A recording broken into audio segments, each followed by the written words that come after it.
Hello, people. Welcome to another exciting episode of the TOD show.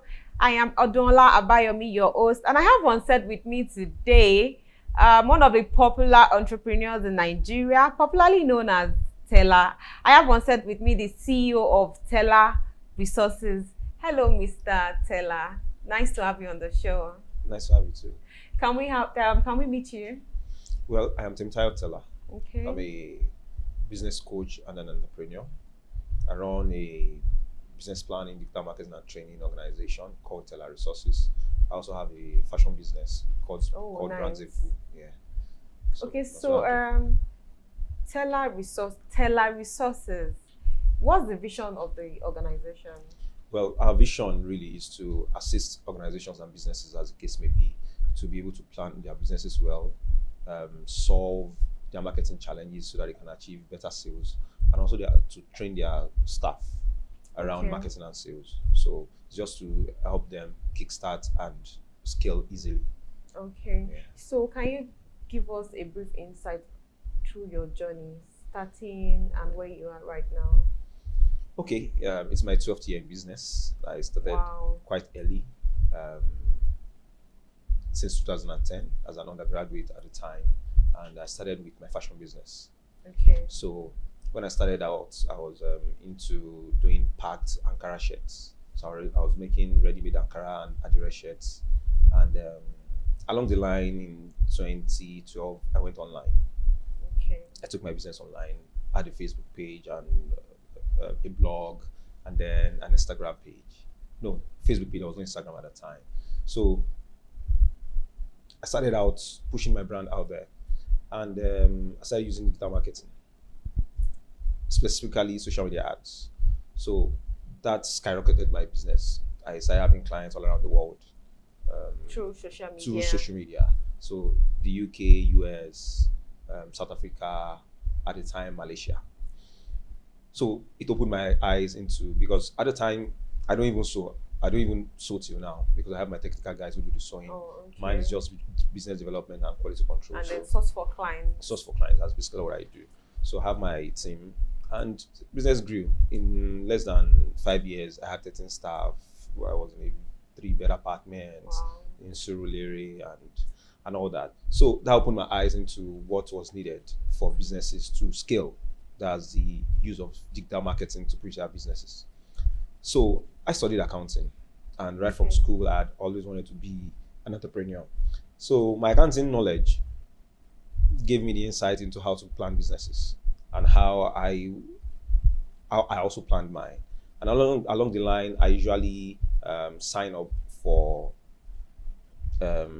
competitions, business competitions, and also um, grants. So through my experience along the line, I knew what businesses could need, what they can do.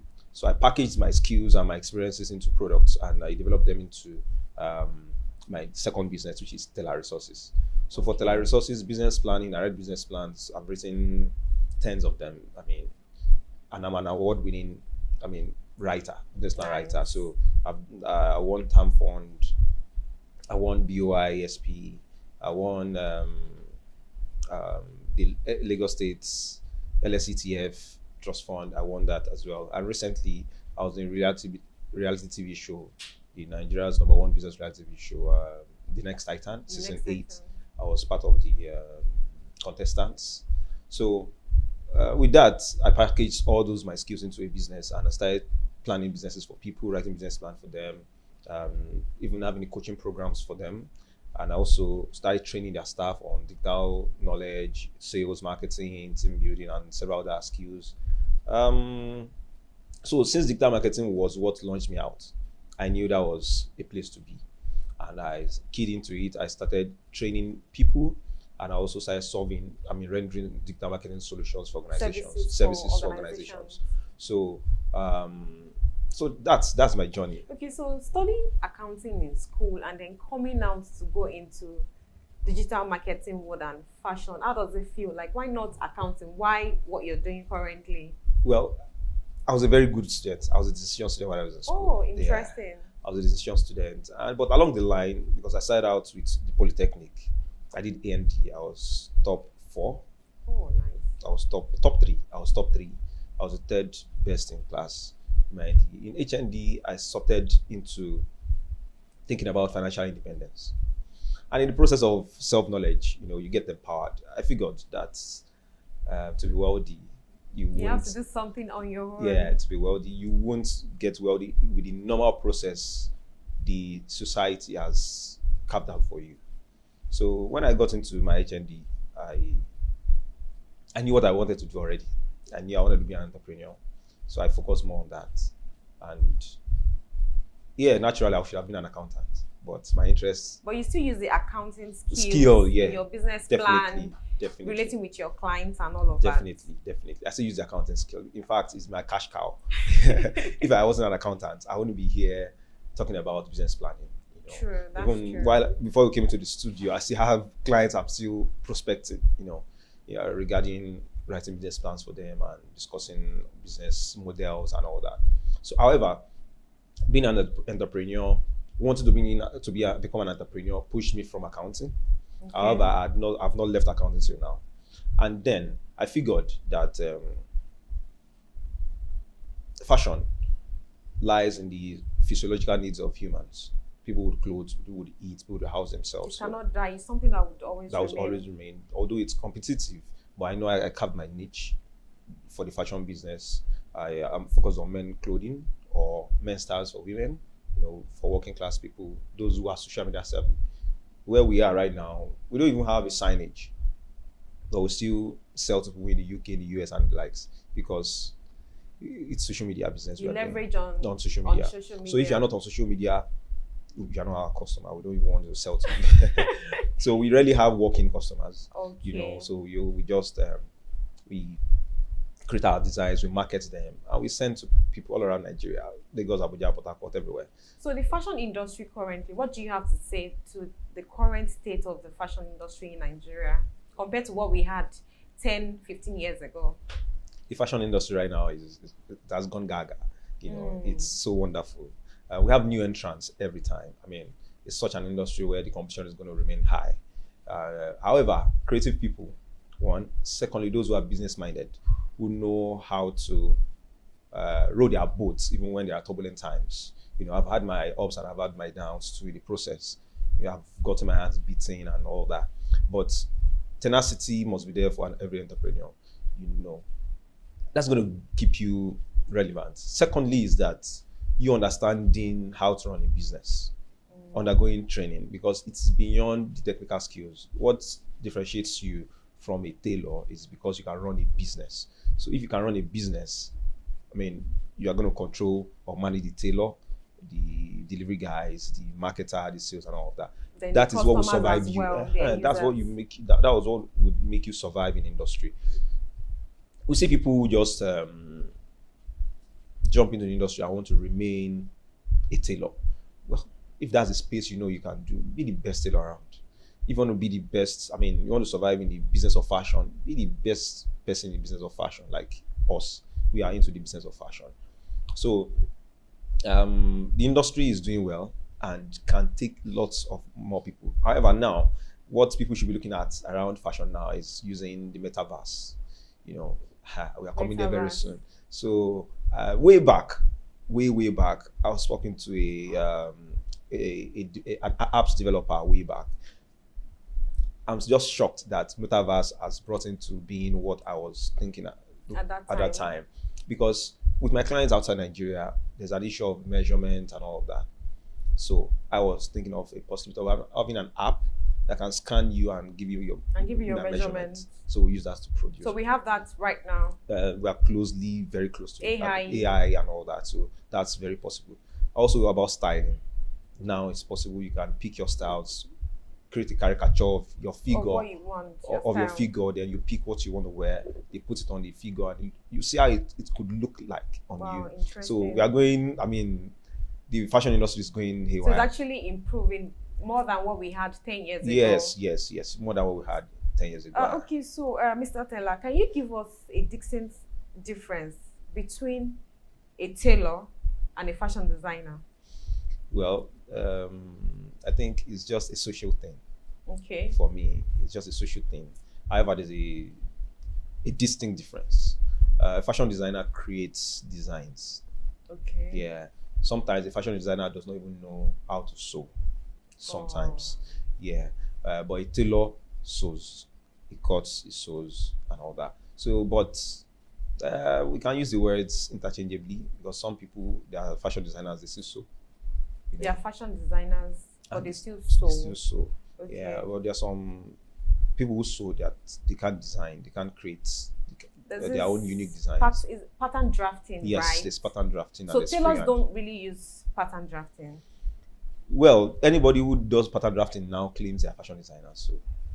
So it's kind of interwoven It's interwoven, now. it's interwoven. Oh, okay. And because the society likes big grammar and all of that, it doesn't matter as long as you are good in what you do and you're So making your whether money. a tailor or a fashion Fashion designer, designer, just deliver excellent, Excellent job. service. Yeah. Oh, okay, all right. So we need to go on a quick break and then we'll come back to discuss further on the fashion industry in Nigeria and also about your experience during your reality show. Okay. We need to go on a short commercial break and then we'll come back to discuss further with Mr. Tella. Thanks for watching. And I still have on set with me Tella, the CEO of Tella Resources. Mr. Tella, aside from work, we'd like to know what you do on your leisure time, your hobbies. What do you do aside from consulting and designing styles? Okay. That's a very personal one. Yes, exactly. We need to know that personal Okay, thing that okay. your customers don't even know. Okay, I dance a little. You what? Dance. You like to dance? Yes, You I don't like to even look dance. like I one. don't look like it. So a lot of people mistake me to be the very serious type. You know? True. It gets to a level before I can. Losing up. Losing up. Yeah. But once I lose up and I feel I'm in a safe space with you. Yeah. I mean, fun to be with, guy. You know? Oh, really? Yes, you love I to am. dance. I love What's to your dance. style of music? Well, it's also weird. It's also weird. Rock. No, not rock. Afrobeat. Oh, that is not weird. Well, like, not Afrobeats, but I do Afrobeats. I do Afrobeat as well. so who's your favorite musician? Well, also weird. Let me make a guess. Fella. It's part of them. Okay. Fella, Beautiful Nubia, the likes of Beautiful Lagbaja, Nubia. likes of I've forgotten his name now. Burna Boy. No. Okay. It doesn't fall But into your category. Category of best, but Okay. I listen to them, I vibe to them, I dance to Okay. them. The Burna Boys, the videos, the Wizkids, all of that. Yeah. I mean, fun to And be then, with guy. please, like we I need said. to mention the guy that is reigning, Ashake. Yeah. Ashake is also busting our Okay. heads right now. So Because I you love do all to of that. dance, so I'm Yeah. sure you can relate with Definitely. Ashake's I music. relate with all of them, especially when they put in the traditional vibe in all they do. It resonates well with me because like I said, I love Beautiful Nubia. So everything that comes with the Yoruba flavor, Oh, okay. it sinks deeper with me. So it passes the message across better to you. yes. So your leisure time, you like to dance. I like What to else do dance. you do aside from dancing? I'm a very serious person. In fact, I need to just watch it seriously. For example, I've been awake since 3 a.m. today. Oh, So and always having something to do. Maybe I want to push Meeting up with clients. Meeting up with clients. I have about 18,000 contacts with me. So and I message all of them like twice in a week. So I have a tool I use, and the digital age has taught us how to make all these things come out easier. I push out sales letters, I push out information that are educative and informative that can assist businesses to grow. So there are tools we need to use that assist us to do all these things. I work with SMEs a lot, okay. and I have contacts contacts from everywhere from my 12 years experience. And all this, I got it from social media ads, leveraging on these things to assist my own business while I assist theirs too, and they give me back value in form of money. So as 2023 is coming by, SMEs, they just have to level up their game. They have to invest in marketing. A lot of us believe that marketing is an expense, whereas it's not. It's an investment. At least it is the only kind of cost that gives you something back in return. Yeah, at least it gives you publicity, even if you don't make sales. So, but you cannot lose with marketing. You can't lose with marketing. A lot of us mistake by focusing too much on production. And after producing, you put it on your shelf. And the only thing that brings in sales for you is marketing. So after production, the product is just going to be there. Nothing happens. You pay rent, you pay staff salaries, you pay your utilities, and you forget market and you think it's expensive. Then all the other things, what happens to them? You know, if I'm to ask an average entrepreneur, how much did you spend in the last 6 months on adverts? They're going to scratch their head and look like, am I supposed to spend on that? You know. However, that's the only thing that guarantees sales. So my own tactic to marketing is I must beat my competition. I will outmarket anybody. Anyone who's on my contact knows that there's no week that will go, you won't get a message from me showing you how to be better in your business. You're able to keep up with this. Definitely, you can't beat me with that. Wow. You can't. It's You nice can't. to know that actually. So when you say marketing and advertising, you mean sponsored adverts, right? Well, you sponsor to a point. Okay. Then you now use tools that are more cheaper. Because if you want to get original leads, I mean prospective clients that are true to you, that really want to buy what you sell, you need to spend money. So you do sponsored ads depending on the platform that is applicable to your product. Okay. So before I came in here, someone wanted to sell, should I say, a safe wardrobe. Okay. Where you can hide yourself and your family if there is war, I mean, during insecurity and the like. So we got talking, and I made him know how well and how far I can assist him in pushing that product. So some people might want to sell to him already made leads. However, he might still go on to use some other means to get it. So depending on your product, fashion, you can use Instagram and Facebook. You want to sell houses, you can use Google Ads. You know, depending on your type of housing and the budget and all that. So all these demographics and all that, we know how to target them. We just build our system. We set out the marketing strategy. Or you put it on the computer to work for us. You see the magic happening. I didn't get 18,000 contacts for free. When it comes to leads, do you feel that people should get classified leads? Definitely. It has to be classified. It must be classified because everybody's not your customer. Anybody who goes out there wanted to sell to everybody will sell to no one. Because even anybody Coke, that wants to sell to everybody will end up selling to no one. Because Coca-Cola and Pepsi have their different customers. You know, Coca-Cola and Fanta have their different products. I mean, customers, even when it's from the same company. So that's just the way it is. I don't want to sell to everybody. I have my classified people, 35 years to 50 years, who are social media savvy. Their gender, their location and all that. So it's as simple as that. So every product you need to target and stratify. Okay, can you give us a brief history of your experience when you were in the reality show? Okay, well, I loved it because it made me identify one or two parts of my life I needed to touch. One was that I need to free up. I mean, have fun. Okay. I'm too much of a serious guy. You know, I was in the house. You took the form, or you knew somebody that knows somebody. It was luck. Okay. I was doing my thing online. You know, I think they ran ads. So when they ran ads, they targeted people like me, business people like me, with the ads. So there was a pop-up that came in while I was writing a business plan for a client. So when I saw it, I just applied. So after I applied, I was shortlisted for the interview or auditioning, as the case may be. You fill a form, you apply and fill a form. Online. So when you win, when you qualify, the request you come in for a physical audition. Getting the audition, you see multitudes of people. So you need to present yourself, what you do, and all that. So that day, about 2,000 of us. So they picked just I think 21. From 2000. So I was picked from 21. About 21 of us were picked, and then later on we were cut to I think 10 or 11 for Lagos. So they did Lagos for 2 days. So 10 or 11 for the day I went, and afterwards I scaled. Then from there I qualified for the boot camp. There was a 3-day boot camp where they were to pick the final 18. So the final 18 from about 70 of us in the boot camp. From different states? Yes, everybody came to Lagos from. So all around Nigeria were about 20,000 people. That applied? No. That even went for auditioning. So from 20,000, if I can scale to that point, wow. So I got into the house, 18 of us, and I think I was last 11 in the house. Wow. Then if I was evicted, it's a game. So that was the process. So what's the the journey like in the house? Was it fun or it was just work all through? No. It was fun too. It was fun as well. I mean, I always say it's the fun parts that really struck me. It gave me a level of work-life balance into my own lifestyle. Yes, lots of sad times, lots of winning, lots of losing side.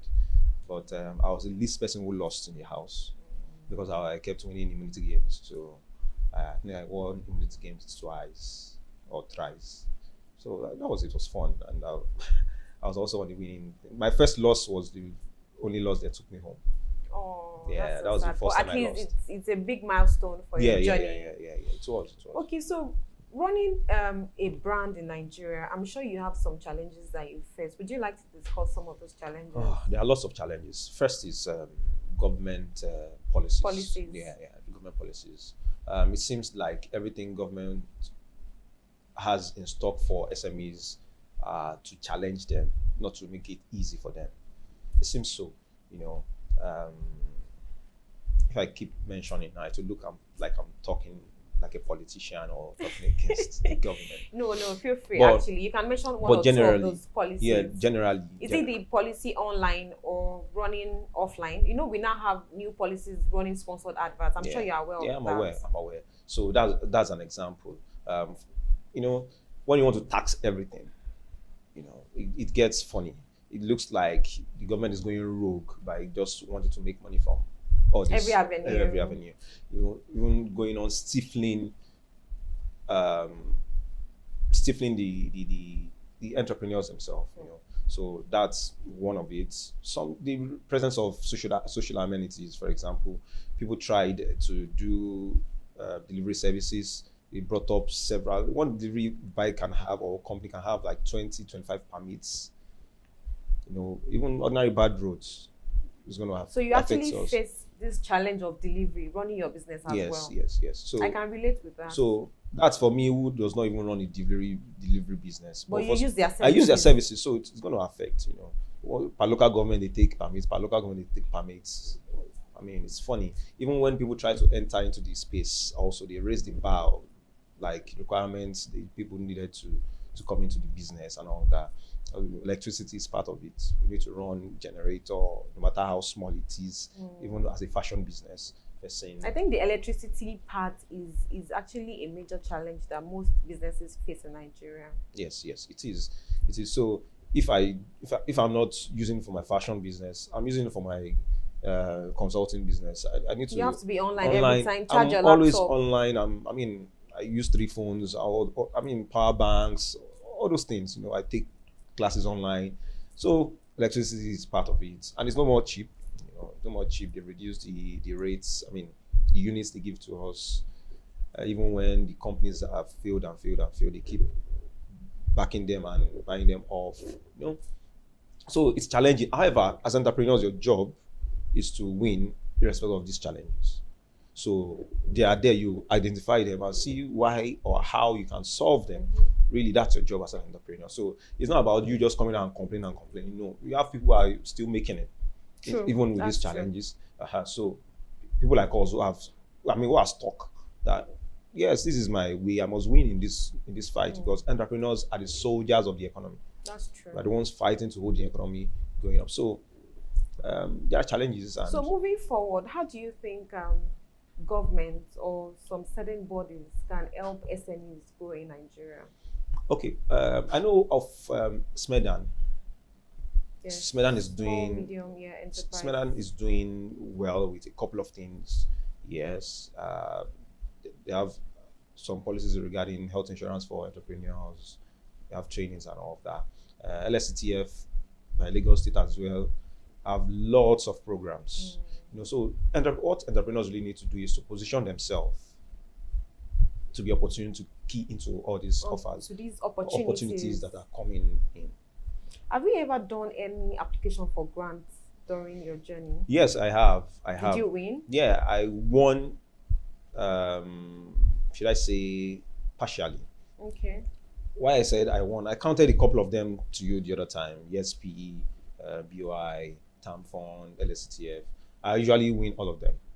But when it comes to cashing out, some of them don't come as form of cash. It comes as form of training. Training. Yeah, Oh, for example, okay. the BOI, they just changed it overnight. They said it was a grant. Along the line, they changed that it was a loan. Okay, give us this money now. We applied. Out of about 40 of us in the diet, none of us got the loan eventually. So that's one. The TAM fund, we won, we qualified. They gave just one person out of all of us the grant. So we went for the training. LSCTF, I got everything, went for the training. I also get the loan. That one explicitly was a loan. Okay. I also get a loan By Lagos State by government. Lagos State government. Okay. Yeah, it still runs, but I've not applied again after the time because they closed the program for a long while, COVID and all that. So that one, the LSCTF, I was to get the loan, though small, but it's a boost for your business. Long story short, I missed the day of submission, and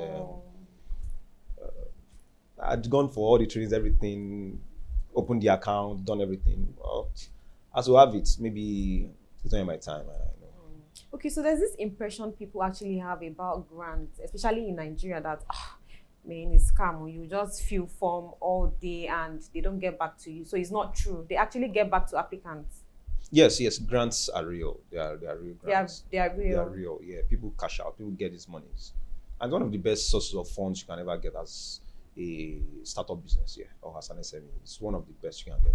So it's something that we can actually encourage SMEs to apply for grants, Nigerian grants, to be specific. Yes. Okay, all right. Thank you so much, Mr. Tella. Wrapping up the show, what advice do you have to give to SMEs, people that run SMEs in Nigeria? Okay, our advice SMEs to take their marketing seriously. That is the only thing that guarantees sales. 2023, go all out there, invest in marketing. Get your marketing materials, get your marketing staff going, and have the right attitude and never relent. Right attitude, and then they should never relent. Thank you so much for honoring our invitation to be on the show. It was an amazing session with you. Thanks for having me. So much. It's a pleasure. Okay, so it's an amazing session with the CEO of Tella Resources, and it was an interesting session with him. Actually, he gave us so many tips as an SME person in Nigeria. You should never relent, and also you should invest in marketing. You cannot be running a business and not market. It's not possible for you to advertise from the dark. You have to be out there, run sponsored adverts. According to Mr. Tella, you need to focus on your marketing and your advertising plans for your organization. Thanks for staying tuned on the TOD show today. I remain your host, Odola Abayomi. Join me next week on the same channel. Thank you.